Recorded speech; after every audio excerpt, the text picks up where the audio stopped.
Hey guys, tonight we drift back through the smoke and the soot, right into the damp dawn air of a Victorian slum. The alleys are narrow, the stones uneven, and the walls on either side lean close as though they want to swallow you whole. You're breathing in the scent of last night's coal fires, mixed with the sharper tang of horse dung and cabbage water, and you probably won't survive this without a sturdy immune system. That's just the honest truth. One lungful of this air, and you'd be shopping for a coffin in no time. So, before you get comfortable, take a moment to like the video and subscribe, but only if you genuinely enjoy what I do here. It helps me know these late-night rambles are worth your time. And hey, why not drop a quick comment telling me where you are listening from and what time it is for you? It's oddly comforting to imagine these smoky alleys echoing across different time zones. Now, dim the lights, maybe turn on a fan for that soft background hum, and let's ease into tonight's journey together. The fog hangs low, caught in every crooked archway and chimney. You trudge past uneven cobblestones, slick from overnight rain, your boots, if you even had them, squelching at every step. A cart rumbles past, pulled by a tired horse whose ribs show through the hide, and you hear the hawker's voice cutting through the mist. Hot pies! Penny pies! The warmth from his cart smells inviting, though you know it's more bone and gristle than meat. That was dinner for many, and breakfast too, if you were lucky. This is London in the late 1800s, though the same scene could be found in Manchester, Liverpool, or Glasgow. The Industrial Revolution promised prosperity, but prosperity here seems to have skipped the queue and gone straight to the factory owners. For the poor, dawn begins not with leisure but with labor. Families huddle in dim rooms, waiting for daylight to guide them to shifts that stretch 12 or 14 hours. Your ears catch the drip of rain through a broken roof, the squeak of rats as they dart between barrels, and the muffled cough of a child starting another weary day. Historians still argue whether the infamous London fog was mostly coal smoke, river mist, or a bit of romantic exaggeration. But everyone agrees it clung to skin and clothes until you could smell yourself coming down the street. Imagine trying to flirt in this haze. Hardly candlelight dinner vibes. Every doorway holds a story. Some are ragged shops with fronts painted long ago, peeling down to bare wood. Others are taverns already open, offering gin at the price of a loaf. And then there are the dwellings, tenements with stairs that creak under too many feet, plaster cracked and flaking, every sound magnified. Privacy is a myth here. You sneeze and 5 neighbors bless you through the walls. You pass women scrubbing stoops, brushing away yesterday's mud as though clean stones might invite better fortune. Children dart past barefoot, their toes black with grime, laughing despite it all. Laughter rings oddly against the gray air, sharp like the chiming of a tin bell. A boy pushes a barrow piled with firewood scraps scavenged from carpenters' bins, hoping to sell kindling door to door. That's his family's bread money. And there's the fringe tidbit. Believe it or not, some slum residents kept pigs inside their homes, fattening them in cellars or corners of single-room dwellings. The smell was appalling, but pigs meant extra food scraps turned into meat. When winter came, that pig was survival. Imagine your landlord frowning at the noise while you argue, "Don't worry, it's just my roommate, Mr. Snuffles." The morning fog parts a little as the streets wake. Milkmaids clink cans, newsboys cry headlines about Parliament or another scandal, though most slum dwellers don't read. One headline in particular talks of reform. People outside these alleys debating how to save those within. You walk under a dripping arch, and somewhere above, laundry flaps weakly, more gray than white, strings of shirts and petticoats swaying like flags of surrender. Your feet carry you past the communal water pump, already crowded. Women queue with buckets, gossiping in low voices. One grumbles about the landlord raising rent again. Another mutters about a cousin lost to the fever. Everyone knows someone carried off by disease. The pump handle creaks, water trickles, and in the background, an old man coughs like his lungs are shaking loose. This is life in motion, survival wrapped in routine. You brush shoulders with a man carrying coal dust on every surface of his body, even his eyelashes. He smells of soot, but also of pride. He has work today. Employment, even if it killed you young, was better than begging. He nods at you, a brief acknowledgement, and moves on. The slum is crowded yet strangely anonymous. Hundreds of lives stacked together, but few look each other in the eye. And as the light slowly strengthens, you catch sight of something fragile. A little girl carrying a cracked teacup with great care, her bare feet hopping over puddles. Inside is a single flower, probably stolen from a park or a rich man's doorstep. She sets it on a windowsill as though one blossom could fend off all the grime. And in a way, it does. Even here, surrounded by soot, life insists on beauty, if only for a moment. The alley narrows as you turn, and a heavy door creaks open just ahead. You step inside, ducking beneath a lintel that seems ready to collapse, and suddenly you are in the world of the Victorian tenement. The smell changes immediately. Less horse dung, more damp plaster, mold, and the faint tang of boiled potatoes that clings like a stubborn memory. It is here, behind these warped doors, that entire families squeeze themselves into rooms no larger than a modern walk-in closet. The first thing you notice is the walls. Thin plaster cracks spider out from the corners, revealing brick beneath, like bones poking through pale skin. You press your hand against one, cold, damp, slick with condensation. Wallpaper peels away in curling ribbons, a faded floral pattern now stained by candle soot. Privacy here isn't just scarce, it's impossible. Every argument, every lullaby, every cough echoes through those paper-thin partitions. One family's snore is another's lullaby, whether you want it or not. A woman hurries past, balancing a pail of water, her skirt hem damp and frayed. She mutters apologies as she squeezes by, and you realize the hallway is barely wide enough for two people. The stairs groan under your weight, the wood worn smooth by generations of bare feet. You think for a moment about the fire risk. And yes, that's the grim joke of it. One careless candle and this entire structure could turn into a pyre faster than you can say insurance fraud. And no, poor tenants never saw a penny of compensation. You reach the first room and step inside. A family of 7 squeezes into a single chamber. The bed, if you can call it that, is a sagging wooden frame with rope laced across, covered in a thin mattress stuffed with straw. 2 children curl together at the foot, and their younger brother sleeps crosswise, toes dangling in the cold. In the corner, a cradle rocks gently, not from a hand, but from the scurrying of a rat that brushed past the rope. The mother hushes the baby, not even glancing at the intruder. Vermin are as common as wallpaper here. Historians still argue whether landlords were genuinely ignorant of these conditions or simply didn't care. But the truth seems obvious when you stand here. Tenants paid rent, often shockingly high for what little they got, while the owners raked in profit. Some slumlords made fortunes while never once stepping inside their properties. Out of sight, out of conscience. You notice one quirky detail. Newspapers pasted across the walls. Families used them for insulation, patching holes and blocking drafts. Imagine dozing off with Queen Victoria's face staring at you from the wall, or a headline about empire expansion doubling as your wallpaper. Not exactly architectural digest material, but it kept the wind out, sometimes. The air is thick, heavy with coal smoke that seeps from a single fireplace. A pot bubbles faintly, releasing the meager scent of cabbage broth.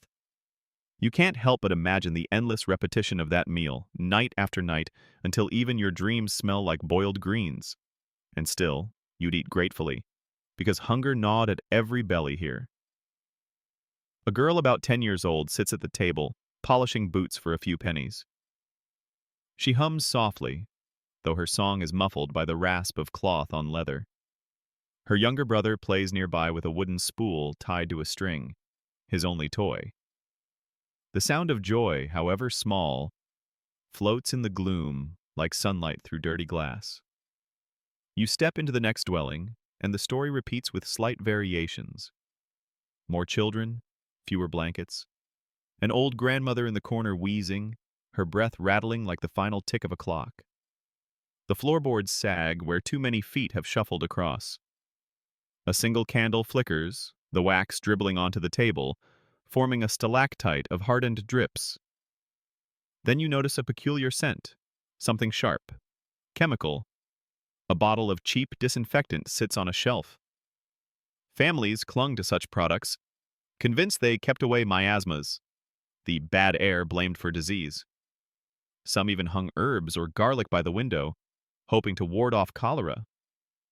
Of course, science later showed germs didn't much care about garlic's reputation, but desperate times bred desperate remedies. A baby cries again down the hall, and the sound blends with coughing, with footsteps, with creaks. The tenement is alive, but not in a comforting way.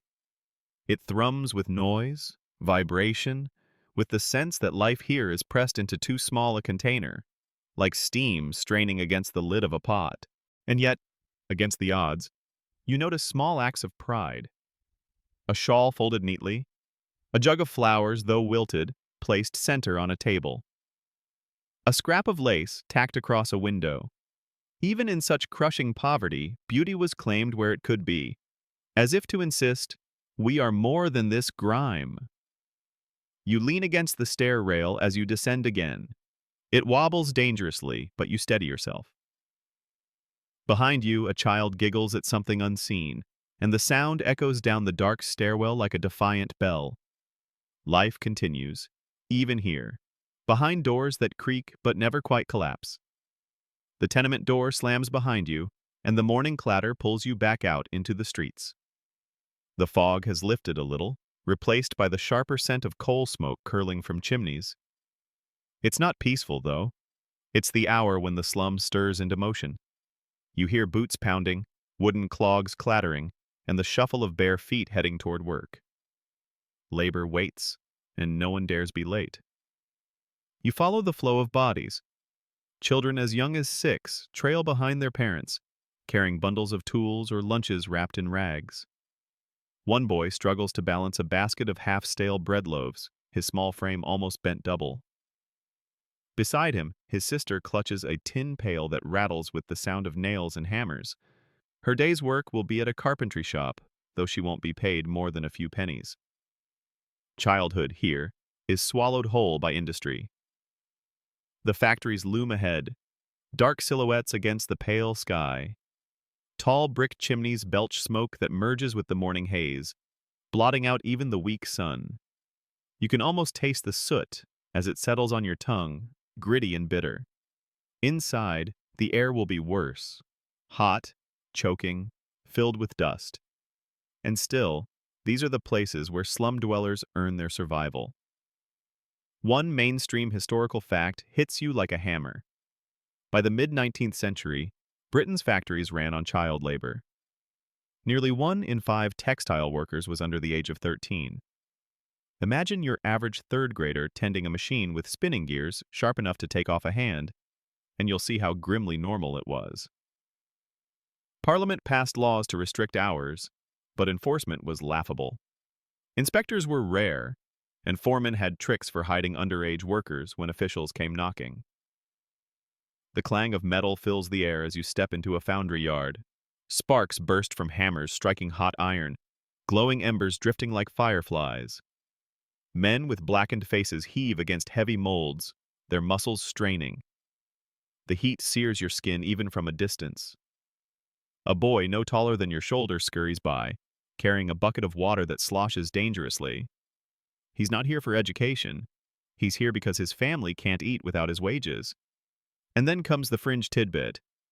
Climbing boys, as they were called, often worked as chimney sweeps. They'd wriggle up soot-choked chimneys, scraping with brushes until they emerged gasping, covered head to toe in grime. Some even suffered permanent lung damage or, worse, a disease known as soot wart, a form of cancer first discovered in chimney sweeps.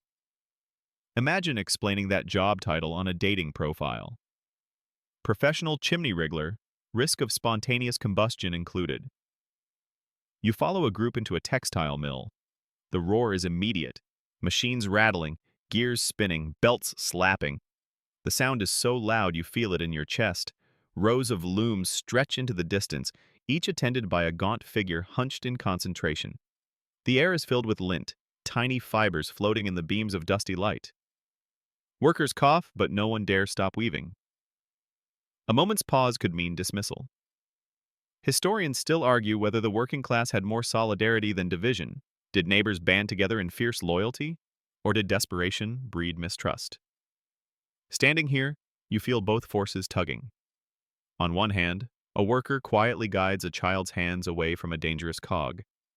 On the other, eyes glance suspiciously at you, as though worried you might be a thief stealing precious hours or wages. The whistle shrieks suddenly, splitting the air. Break time! You watch men and women shuffle outside, collapsing onto crates or curbs, chewing at crusts of bread. A boy sucks on a single onion, holding it like treasure, while his sister gulps water from a tin cup. Food is fuel, not pleasure. And yet laughter bubbles up here and there, rough jokes traded between weary breaths. One man quips that if the lint doesn't kill him, his wife's cabbage soup surely will. Even misery allows for gallows humor. Or you drift further to the coal yards, where carts unload heaps of black stone.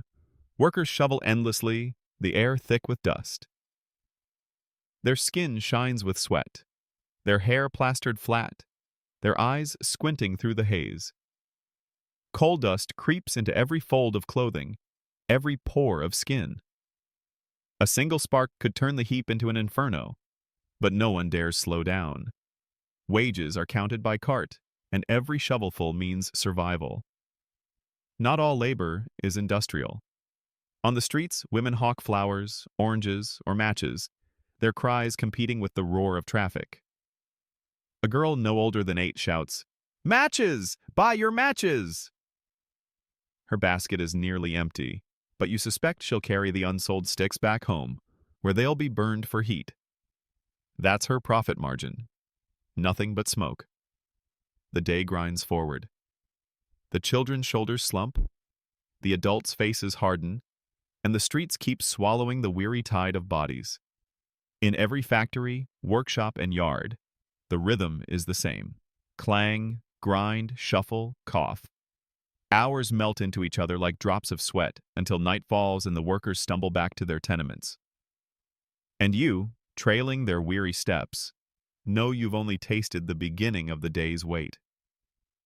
The clang of factory bells still echoes in your ears as you turn toward another current running through the slum, the uncertain path of children. You watch them scatter at the crossroads of their short lives, some clutching battered slates and chalks, others drifting toward the streets with coins to chase. Here the question hangs over every child: school or streets? You follow a thin boy with pale hair sticking up in every direction. He's no taller than the broom he carries, and his boots have holes so wide his toes peek through.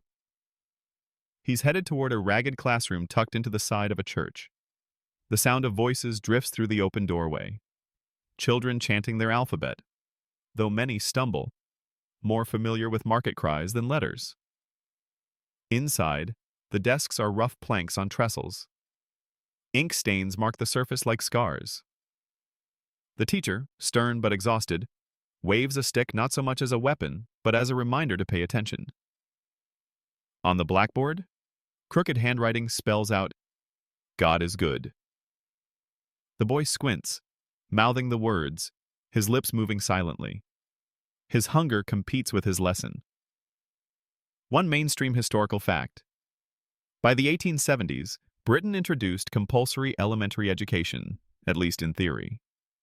The Education Act of 1870 was meant to drag even the poorest children into classrooms. But in practice, families still pulled kids from school whenever wages were short, and the law was patchy. Inspectors might wag their fingers, but hungry bellies shouted louder. You slip outside again, and the contrast is stark. Just down the lane, a different group of children huddles under a lamppost, their eyes sharp, their hands quicker. One girl is hawking newspapers, shouting headlines about parliament scandals she cannot read herself. Another boy clutches a bundle of shoe shine brushes, scanning boots for a paying customer. They grin, they jostle, they trade insults like currency. Childhood here is a marketplace of wits, not a playground. And here's the quirky tidbit. Some street kids train themselves to cry on command, knowing tears could loosen the purses of sympathetic passers-by. A well-timed sob might win a coin. A convincing sniffle could mean dinner. It was acting school, Victorian edition. Except your audience was half drunk and your stage smelled of horse manure.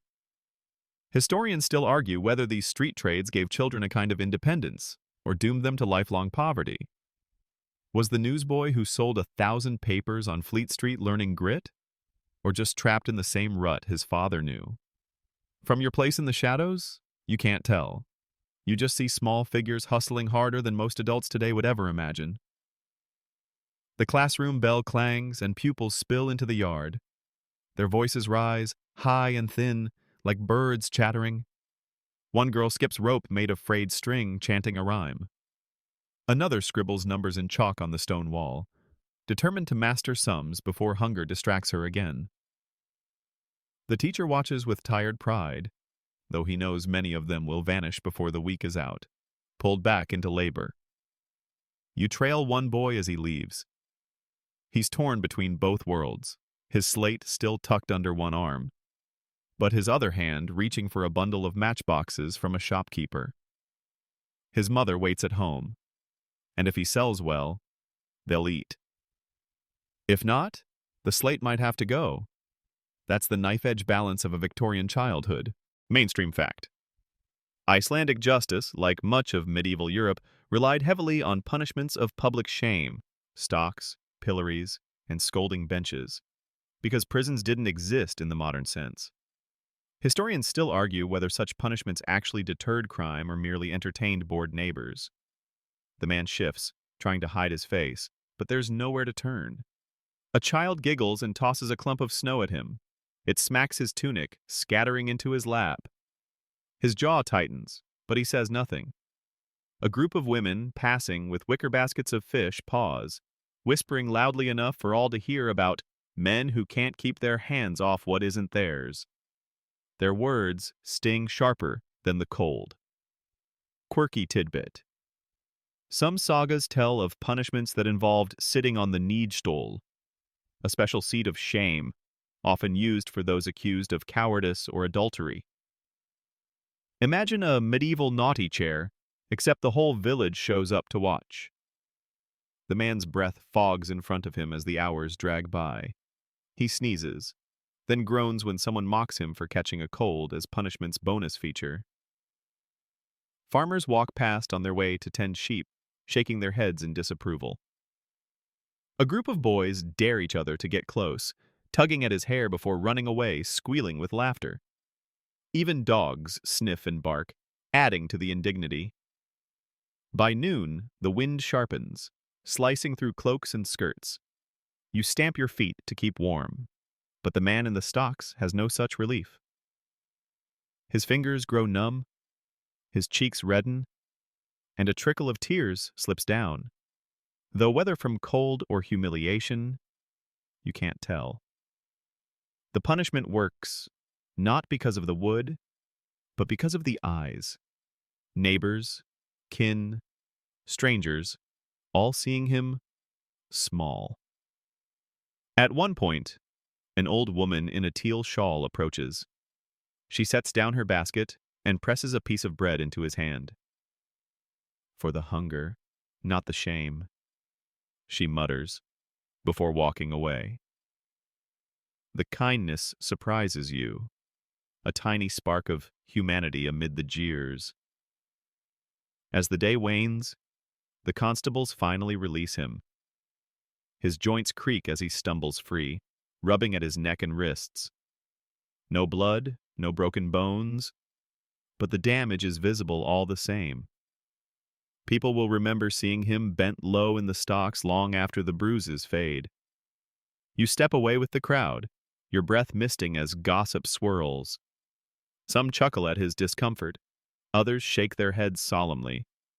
Historians still argue whether these public humiliations bonded communities through shared justice or fractured them by deepening resentments. Judging by the man's glare as he shuffles away, you wouldn't bet on forgiveness. Night falls, and the stocks stand empty once more, wooden silhouettes against the snow. You walk past them, the cold biting your nose, and imagine the silence they hold until the next unlucky soul is locked in place. Punishment here is not hidden. It's carved into memory, left standing where everyone must see. Snow drifts lazily across the valley as you make your way toward a low, turf-roofed building. Its walls blend almost seamlessly into the hillside, like the earth itself decided to hunch up against the cold. A carved wooden cross stands at the door, weathered by wind and rain. You step inside, and the sudden warmth envelops you. Smoke, beeswax, and the faint sweetness of drying herbs. This is no law rock, no shouting market. This is the realm of clerical authority, where sin and penance are weighed with as much gravity as cattle fines. A priest in a dark indigo robe stands near the altar, his breath fogging faintly in the chill that even the hearth can't chase away. He reads aloud from a parchment, his voice steady, though the villagers gathered in rough wool tunics shift uneasily. Today's topic is not theft of sheep or feuds over land. It is the state of their souls, and the heavy ledger of sins the church claims to tally. Mainstream fact: after Iceland converted to Christianity around the year 1000, priests and bishops began to share legal authority with the chieftains. Confession, penance, and even excommunication were tools as powerful as outlawry or fines. Historians still argue whether this clerical power was welcomed as moral order or resented as foreign intrusion into local traditions. You slip onto a bench as the sermon winds on. The priest warns that those who fail to pay their tithes risk not only hunger for the poor, but hunger for their own souls. A farmer frowns, tugging at his cloak. You can almost hear him calculating how many dried fish and sheepskins a tithe might cost. At the back, a woman whispers to her neighbor that the priest himself has taken a suspiciously fat goose from her cousin's farm. Her neighbor snorts, covering her laugh with a cough. Even here, under the gaze of the cross, gossip flourishes like moss in the cracks of stone. You notice another man pawning his wedding ring, cheeks flushed with shame. He mutters something about buying bread for his children. The pawnbroker shrugs. He's heard every story before. It's not cruelty so much as the cold machinery of poverty grinding on. Tomorrow, that ring may glitter on another man's hand, while the original owner shuffles home with half a loaf and a hollow heart. Outside again, you catch the faint song of street vendors. Hot chestnuts! Hot pies! A boy scampers past carrying a tray strapped to his shoulders, the pastries steaming. You can smell the flaky crust, though you know the filling is mostly air, with a whisper of meat. Still, the aroma makes your mouth water, and your stomach growls in sympathy with the hungry crowd. The day wears on, and hunger remains the silent companion of everyone you pass. Children gnaw on crusts, mothers sip weak tea, fathers chew tobacco to dull the pangs. Food is not pleasure, it is survival, rationed out in crumbs and spoonfuls, measured against the clink of too few coins. And as the markets close, unsold scraps are swept into gutters, where ragged boys dive to snatch them before the rats do. You watch one lad snatch a bruised apple, polishing it on his sleeve with exaggerated pride, as though he's just claimed the crown jewels. Hunger reshapes value here. Every scrap is treasure, every crumb a feast. The day drifts onward, and you soon notice that hunger is not the only companion in the slum. Illness lingers in every cough, every ragged breath, every fevered flush on a child's cheek. The streets themselves feel like breeding grounds for sickness. You hear it in the hacking coughs echoing from alleyways, see it in the pale faces leaning from windows, smell it in the foul drains that snake between the buildings. You pass a pump where women line up with buckets, the iron handle squealing as they draw water. The liquid that gushes out is cloudy, swirling with faint flecks. Still, it is carried away and poured into pots for cooking or tea. You sip it once, gag, and set the cup down. One mainstream historical fact: contaminated water spread cholera again and again in Victorian London. It wasn't until Dr. John Snow mapped outbreaks in the 1850s that people began to realize the connection between water pumps and disease. And yet, even decades later, many pumps remained unprotected. Imagine sipping your daily dose of microbes and calling it breakfast. Inside the tenements, illness spreads like gossip. A single cough rattles through thin walls, passed from family to family. You watch a mother dab her child's forehead with a rag dipped in vinegar, hoping to draw out the fever. Next door, an old man wheezes in rhythm with the creak of his chair, his chest rising and falling like bellows on the edge of collapse. Everyone knows someone who has been taken by the fever. Then comes the fringe tidbit. Some Victorians genuinely believed that wearing flannel next to the skin warded off colds and disease. Whole pamphlets were published praising the gospel of flannel. You can almost imagine people preaching, "Repent and cover thy chest." If only germs respected woolen undershirts. The air itself is poison. Coal smoke pours from chimneys, coating lungs and leaving throats raw. You trail a factory worker as he staggers home, his cough wet, his face smeared black with soot. He spits into the gutter, and the phlegm gleams dark as tar. Historians still argue whether slum mortality rates were driven more by industrial pollution or by overcrowding. Was it the air outside or the walls inside that killed faster? Either way, the statistics are bleak. Life expectancy in some districts dropped to the 30s.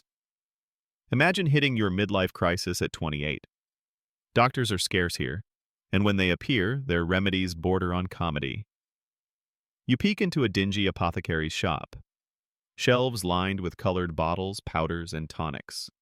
The chemist pushes bottles of laudanum, an opium tincture, as though it were cough syrup.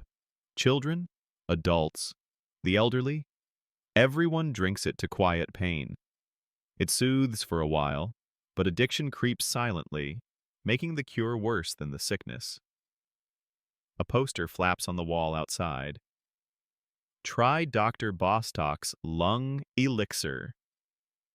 Promises of miraculous healing plaster every corner, though few can afford the price.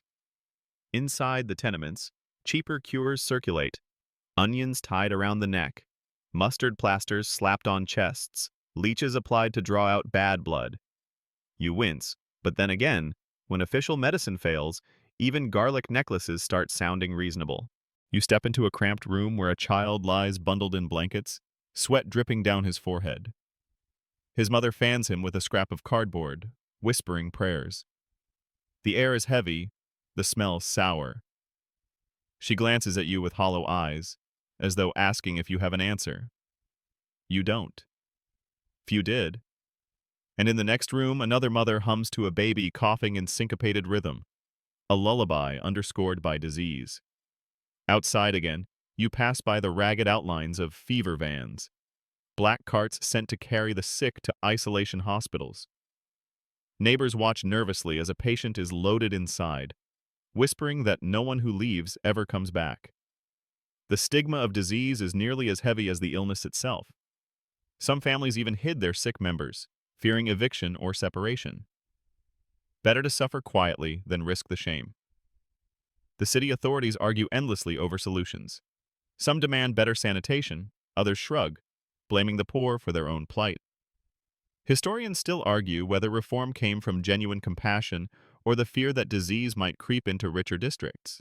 After all, cholera didn't ask for your income before knocking on your door. Even parliamentarians worried when outbreaks crossed from the slums into respectable neighborhoods. And yet, amidst this gloom, there is resilience. You see a woman sweeping her doorway, determined to push back the filth. You see children laughing despite runny noses, kicking a rag ball through puddles. You see a man lighting his pipe, coughing, but smiling anyway, muttering something about how the smoke keeps the bad air out. It doesn't, but you can't help admiring the stubborn defiance. Illness stalks every corner here, an invisible neighbor you cannot evict. But life clings on too, coughing, sneezing, limping, laughing. And as you pass another coughing child, you realize, in this slum, survival itself is the most ordinary miracle. The coughs and rattling carts fade behind you as you wander toward another corner of slum life, where survival is stitched together not with bread or medicine, but with scraps of cloth. Clothing here tells its own story, a patchwork of poverty, ingenuity, and pride. You notice first the colors, or rather the lack of them. Browns, grays, and blacks dominate, dulled by soot and endless wear. A child scurries past in trousers so short his ankles show, the hems frayed into tassels. His sister trails behind, wearing a dress with mismatched sleeves, one blue, one faded green. Clothes are not fashion here, they are inherited burdens. You follow them into the bustle of the rag market. Stalls sprawl across the square, heaps of second-hand garments piled high. The air smells of damp wool, unwashed bodies, and a faint sharpness of mothballs. Shoppers dig elbow-deep into the piles, searching for something sturdy, something without too many holes. A woman holds up a coat, shakes it out, and frowns at the moth-eaten lining. Still, she haggles, because a thin coat is better than none. One mainstream historical fact: Britain in the 19th century developed a thriving rag trade. Old clothes were collected, sorted, and resold again and again. Some ended up in slums, others were shredded into fibers for shoddy cloth. Shoddy wasn't just an insult. It was an actual textile, made of recycled fibers pressed into new fabric. Cheap, brittle, and infamous for falling apart after a few washes, it clothed the poor for decades. As you move between stalls, you notice quirky improvisations. A boy ties twine around his shoes to keep the soles from flapping. A woman wears a shawl pieced from flour sacks, the faded brand name still visible. A man struts proudly in a patched waistcoat, each patch a different pattern, making him look like a walking quilt. Fashion? Number. Resourcefulness? Absolutely. And maybe a touch of pride. After all, if you must wear rags, why not wear them loudly? Historians still argue whether clothing in slums served more as a marker of shame or resilience. Was a patched coat a symbol of defeat, or a testament to survival? Watching the crowd, you sense both truths, the sting of judgment from outsiders, and the quiet pride of making do with what you have. At the edge of the market stands a tailor's shop. Inside, the tailor bends over a candle, needle flashing. His fingers are rough, calloused from constant stitching. Customers trickle in, carrying bundles of garments to be mended. One lays down a coat with holes at the elbows. Another presents boots worn nearly to the sole. The tailor promises repairs, though his eyes already show the strain of too many orders. His work is not luxury, it is triage, keeping clothes alive a little longer. Outside, a rag-and-bone man pushes his cart, calling for scraps. He buys bones, rags, and even old metal, paying in pennies. Children chase behind him, hoping to earn a coin by trading whatever they scavenge.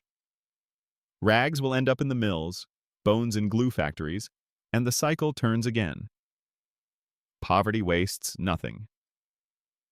You pass a family huddled near a doorway. The father carefully darns a sock, while his wife braids strips of fabric into a makeshift rug. Their children giggle, trying on hats far too large for their heads, crowns in a kingdom of cracked stones and peeling paint. For a moment, the rags become costumes, and play replaces hunger. There's a darker side, too. Clothes, or the lack of them, reveal vulnerability. A barefoot child shivers in the chill, her only covering a thin shift. You see women wrapping themselves in shawls to guard not only against cold, but also against the stares of men in gin shops. Clothing is protection, even if that protection is paper thin. You duck under a line of laundry strung across the alley. Shirts flap like surrender flags, dripping onto your shoulders. Soap is scarce, so the clothes still carry stains of sweat and soot, but they're hung with pride. Washing day is an act of defiance, a way of saying, we may be poor, but we are not defeated. And then, the curious tidbit. Some charitable missions handed out discarded uniforms, military jackets, police coats, even theater costumes. Imagine a slum lane where half the children run about dressed as miniature soldiers, while their mothers scrub steps in stage gowns. Poverty has no room for dignity. Fabric is fabric. The sun dips lower and shadows lengthen. People fold their new purchases under arms, tie bundles with string, or simply wear their ragged acquisitions on the spot. The square empties, leaving scraps of cloth fluttering in the breeze, picked over by stray dogs. You walk away with the sense that clothing here is never just clothing. It is shelter, identity, and survival stitched into every seam. It is shame worn on the outside, but also proof that life, however tattered, keeps moving forward one patched elbow at a time. The evening bells toll, echoing between the crooked roofs, and the slum begins to shift into its Sunday rhythm. For one day each week, the gears of industry grind to a slower pace, and the weary bodies of the poor seek out scraps of relief. You follow the current of people through the alleys. And you feel the change in the air. Not cleaner, not brighter, but looser somehow. As though the city exhales for just a few hours. Church bells ring first. Women pull shawls tighter. Men dust off coats that haven't been brushed in months. And children are lined up with hair combed flat, though the dirt under their nails never quite goes away. Inside the chapel, you slip into a back pew. Wooden benches creak under the weight of families. Hymns rise, rough and unpolished, but sung with a strength that pushes back against the week's misery. The preacher thunders about salvation, and though his words promise eternity, you can't help noticing that the congregation looks more focused on the hot tea and biscuits waiting after the service. For some, religion is faith. For others, it's just free refreshments. One mainstream historical fact. By the mid-19th century, the Church of England and countless nonconformist chapels ran missions in the slums, hoping to save both souls and stomachs. Soup kitchens, Sunday schools, and charity visits became common. Critics, of course, argued over whether this was true compassion or simply moral policing disguised as kindness. As the service ends, the crowd spills back into the lanes, and Sunday transforms again. Music drifts from a nearby hall. You step inside and find a makeshift stage where fiddlers and singers perform for a noisy audience. Laughter rings out, mugs slam on tables, and voices rise in chorus to bawdy songs. Here the poor carve out joy from gin and melody. A man beside you shouts that the fiddler plays like an angel with dirty boots. He's not wrong. There's real talent here, wasted perhaps, but alive nonetheless. Historians still argue whether music halls were moral decay or cultural lifelines. Respectable society wrung its hands about drunkenness and loose songs, but for slum dwellers these halls offered cheap tickets to forgetfulness, a rare chance to laugh louder than their troubles. You wander further and find yourself outside a gin shop. The windows glow invitingly, and the door swings constantly as customers shuffle in and out. Inside, the air is thick with fumes. Sharp, sweet, intoxicating. Glasses clink, voices roar, and laughter tips into arguments that sometimes spill onto the street. You sip once, and the gin burns like liquid fire, stripping your throat raw. It costs only a few pennies, far less than a full meal, which is precisely why it's so popular. Here comes the fringe tidbit. One Victorian gin brand was actually marketed with the slogan, "Mother's Ruin." People joked about it, but the name stuck for grim reasons. Women often drowned despair in cheap gin, and reformers blamed alcohol for poverty itself, as though a single bottle were responsible for an entire system's misery. You might smirk at the irony, except the glass in your hand already makes you woozy.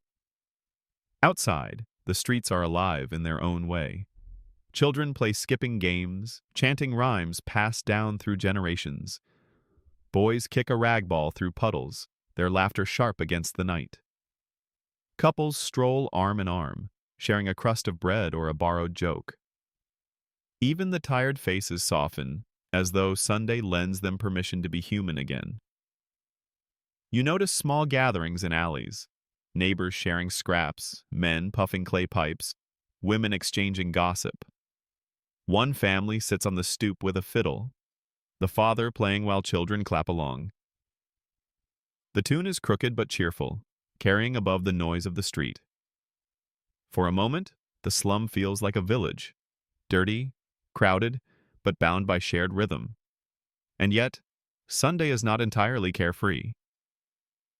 You glance at a constable pacing outside the gin shop, his eyes scanning for fights. You hear a preacher in the distance, shouting warnings against sin. You see a woman stumble into the gutter, clutching her gin bottle like it's her last possession. Relief teeters constantly on the edge of ruin. The night deepens and the air cools. Candles glow in windows, casting crooked squares of light on the damp stones. Somewhere, a lullaby drifts. Somewhere else, a rowdy song rises. You feel the two forces tugging at each other, faith and laughter, sobriety and gin, despair and resilience. Sunday doesn't erase the slum's misery, but it offers a pause, a fragile shelter where souls can breathe before the factory whistle calls again at dawn. The laughter from Sunday's music halls fades behind you, and as night deepens, the streets take on another character altogether. Shadows stretch longer, alleys grow quieter, and yet the slum never truly sleeps. You feel eyes on you from dark corners, and the hairs on your neck rise as you realize that not all the city's workers retire peacefully at night. Some clock in after dusk, plying trades that thrive in secrecy. A boy no older than 12 sidles up to a distracted passerby, his fingers moving faster than thought, lifting a pocket watch and vanishing into the darkness. He grins as he disappears, and you realize he's part of a whole network of child pickpockets. They move like schools of fish, darting in and out of the crowd. One mainstream historical fact: entire gangs of street children in Victorian London were trained by adult criminals, much like the fictional Fagin's crew in Oliver Twist. It wasn't just literature. It was reality. Small hands were perfect for slipping into coats, and hungry stomachs made eager apprentices. You trail one such gang into an alley where their spoils are passed to an older man with a crooked hat and sharper eyes.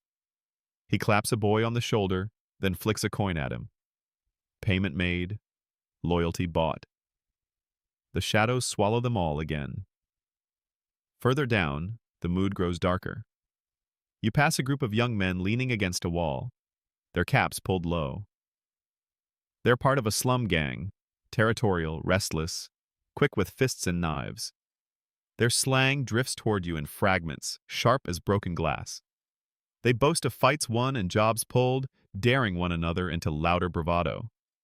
Historians still argue whether such gangs were born purely of poverty or whether the thrill of rebellion had its own magnetism.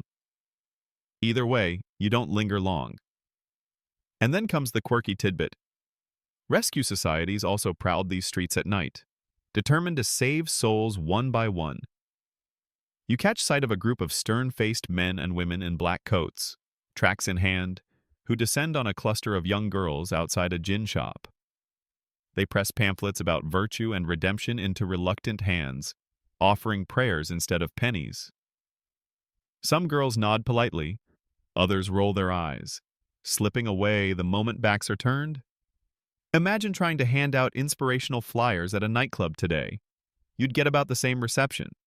The deeper you wander, the more you notice contrasts. On one side, a thief slinks down a passage clutching a stolen loaf. On the other, a mission worker kneels beside a sick man, murmuring prayers. Vice and virtue weave around each other like threads in the same fraying cloth. You pass a doorway where a woman leans, her painted smile dim in the lamplight. She beckons with a tired hand, her laughter brittle. Sex work, too, thrived in the slums, where survival often meant selling whatever could be sold.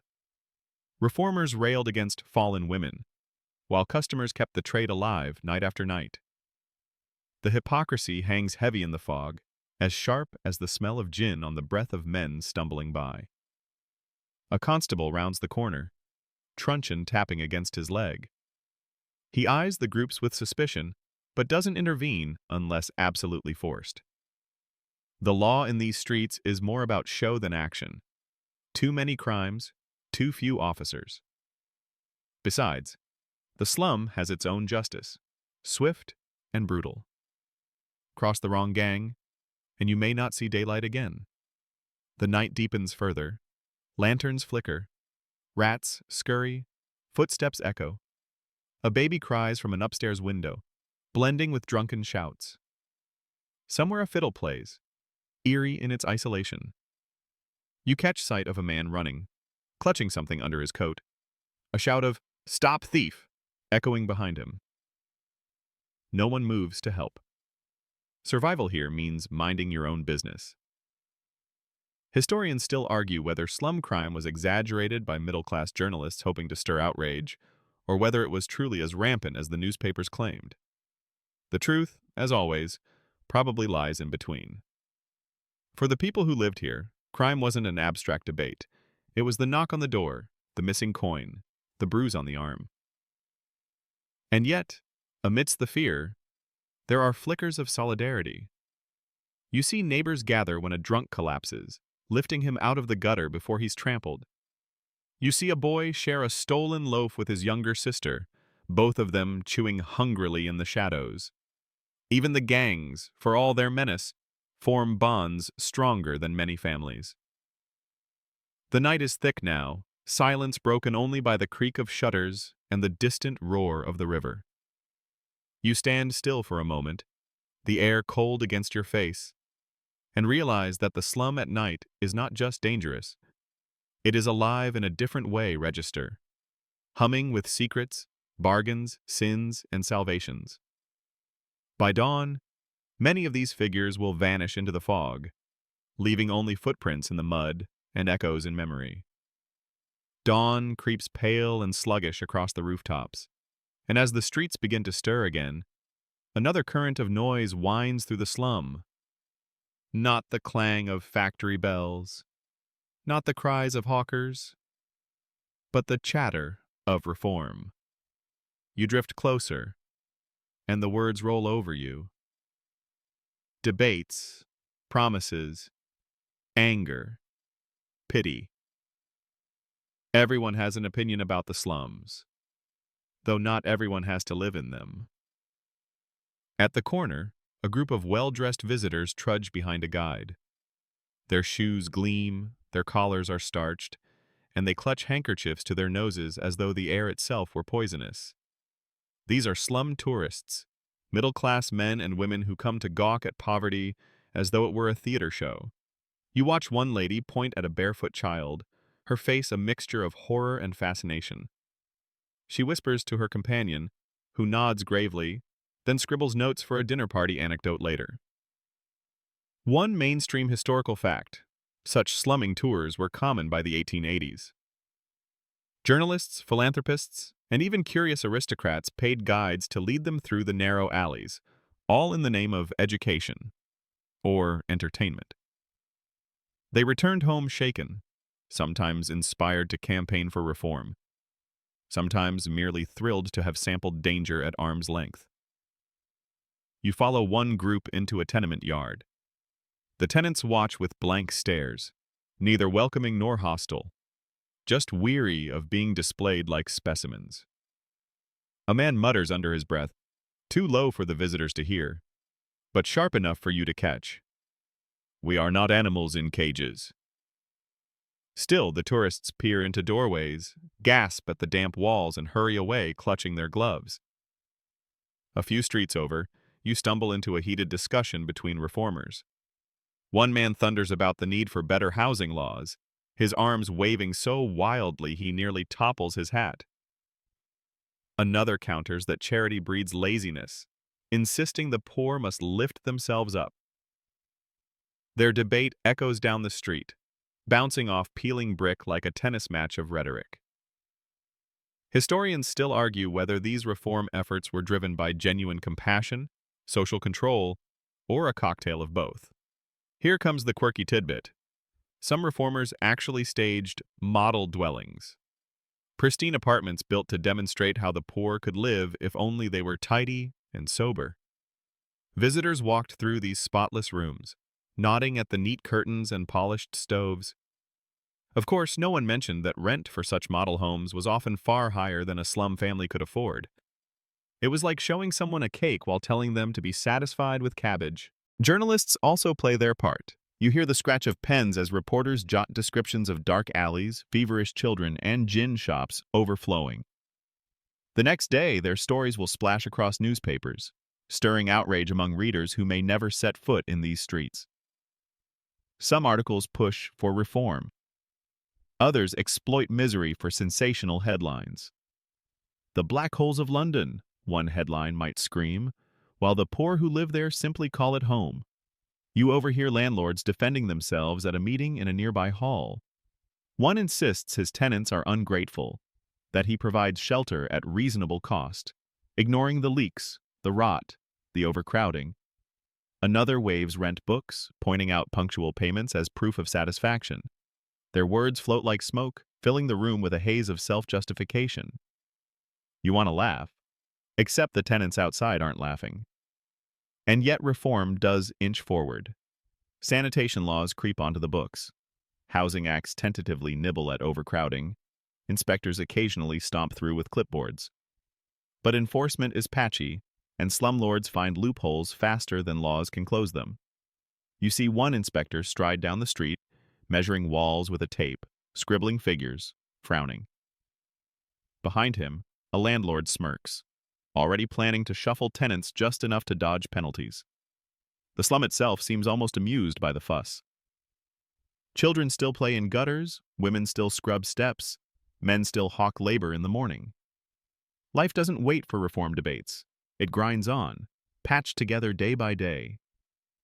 The voices of reformers and landlords rise and fall, but the coughs, the hunger, the laughter all continue just the same. As the meeting breaks, pamphlets flutter into the street, trampled by boots. One reads, "Better housing means better morals." Another proclaims, "Down with slum tyrants." The paper soaks quickly in the mud, words blurring until they're unreadable. The message is drowned, quite literally, in the streets it hoped to save. And yet, you sense a shift. The outrage of journalists, the persistence of reformers, even the voyeurism of slum tourists, all add pressure, like water dripping steadily on stone. Change may be slow, but cracks appear. The slum may not vanish overnight, but whispers of progress echo between the brick walls, stubborn as weeds pushing through cobblestones. The voices of reformers fade as you wander toward the docks, where the smell of tar, salt, and coal hangs heavy in the air. Here you notice a different kind of conversation, quieter, but urgent. Dreams of escape. Families speak in hushed tones of tickets, steamships, and places where the streets are rumored to be cleaner, maybe even paved with gold. You pause by a warehouse where men in patched coats huddle together, studying a broadside nailed to the wall. It shows a sleek steamship, its smokestacks promising speed across the Atlantic. "Passage to America," the bold letters declare. "Only a few pounds." The men trace the words with their fingers, calculating what few possessions might be pawned to buy a chance at that voyage. One mainstream historical fact. Between the mid-19th and early 20th centuries, millions of Britons left for the colonies or the United States. Irish migrants fled famine. Scots left crofts. English slum dwellers abandoned soot-choked alleys. The dream of a better life was powerful enough to outweigh fear of the unknown. You trail a woman who clutches a letter close to her chest. She reads it aloud to her children. Their uncle in New York has found work in a factory, and he swears they can join him if they can scrape together the fare. Her voice trembles, but her eyes shine with hope. The children gaze at the letter as though it were a treasure map. Down by the docks, you overhear sailors shouting, ropes groaning, gulls squawking. A group of men argue with a ticket agent, their voices sharp, desperate. One insists he has enough coins, but the clerk shakes his head. The man slams his fist on the counter, then slumps away, muttering about selling his boots. Hope, here, is measured in shillings. And then, the fringe tidbit. Some migrants who couldn't afford tickets signed indenture contracts, agreeing to work for years in exchange for passage. Imagine signing away half a decade of your life just to step on a ship. Some never returned, their slum memories traded for different struggles abroad. Historians still argue whether these migrations truly lifted families out of poverty, or whether they simply traded one hardship for another. For every success story of farms in Canada or shops in New York, there were tales of migrants who found only more slums, just across an ocean. Yet the dream persisted, stubborn as weeds in cracked stone. You watch as a young man boards a ship, clutching a small trunk. His mother stands on the quay, wiping her eyes with her apron. She calls out a blessing as he waves, face pale with fear but lit with determination. The gangplank rises, the ship's whistle blows, and the vessel lurches away into the gray water. Behind him, the mother sinks onto a crate, staring at the empty space her son once filled. Back in the slum, the talk continues. Some boast that they'll leave next year, once they've saved enough. Others scoff, insisting there's no point chasing false promises. And some simply sigh, knowing they will never leave, their roots tangled too tightly in the narrow alleys and damp walls. You notice a boy carving the word America into a wooden board, his knife scratching letters with fierce determination. His father chuckles wearily, but lets him keep at it. Even if the boy never sails, the dream itself gives him something beyond soot and sickness to hold on to. As you drift away from the docks, you feel the pull of two worlds, one rooted in the narrow, crowded lanes of the slum, the other stretching outward toward unknown horizons. Neither offers certainty, only choices. Gritty survival here, or risky hope elsewhere. And yet, for many, the dream of leaving is enough to make another day in the slum bearable. The gangplank lowers in your memory, the steamship fades into the mist, and once again you find yourself back within the slum, where night settles with heavy familiarity. The alleys narrow, shadows stretch, and the sounds of the day melt into a different kind of music. Creaks, whispers, coughs, and the soft hum of survival. You step quietly now, as though the stones themselves are dozing. Inside a tenement, families prepare for bed. A candle flickers weakly, shadows dancing across cracked plaster. Children curl together under thin blankets, their bare feet tangled. A mother hums softly, her lullaby competing with the muffled cough of her neighbor through the wall. The air smells of damp straw and smoke, the fragrance of exhaustion. A man pulls off his boots and rubs his blistered feet, sighing with a sound that seems to drain out of his very bones. He mutters about the factory whistle that will come too soon. His wife rolls up her shawl as a pillow, stretching her back on the straw mattress.